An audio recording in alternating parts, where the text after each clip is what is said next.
This man has sexually abused children, has a long criminal history, and was already in jail when he was charged with murder. But then a judge let him walk out without paying anything. That was earlier this year, and he was just arrested again for being on the campus of a Charlotte elementary school.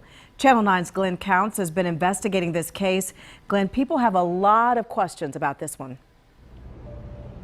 Well, Erica, the violent crime rate, as you know, is up in Charlotte, and critics of the criminal justice system say that this case is a good example why. Meet 37-year-old Antonio Jennings. If you go to the Mecklenburg County Jail website, you will find plenty of mugshots, which means he's been arrested plenty of times. System they're going trying to let everybody out with no accountability, it just isn't working.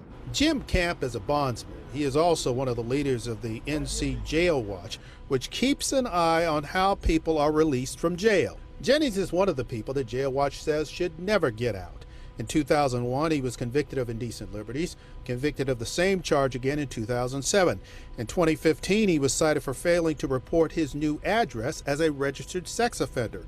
This year, he was charged with first-degree murder and didn't have to pay a dime to get out of jail. Judge Ronald Chapman on April 24th, and the judge unsecured his bond, giving him a $50,000 unsecured bond for murder. In other words, he got out for free, an issue called out repeatedly by CMPD's chief of repeat criminals easily getting out of jail, contributing to the rise in violent crime.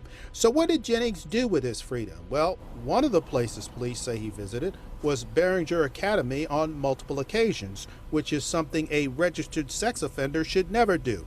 Investigators tell us he used a false name for the computer system meant to flag people like Jennings so it didn't catch him. It's disturbing. You know, my child is here. I got a kindergartner here who is not capable of defending himself.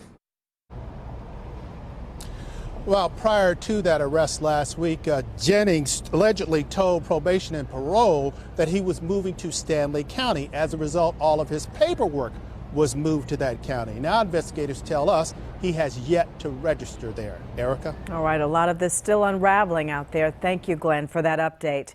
Bond amounts are an issue that Channel 9 has been investigating, and even earlier this month, we learned, for example, one suspect was arrested in both Mecklenburg and Cabarrus counties for assault with a deadly weapon with intent to kill.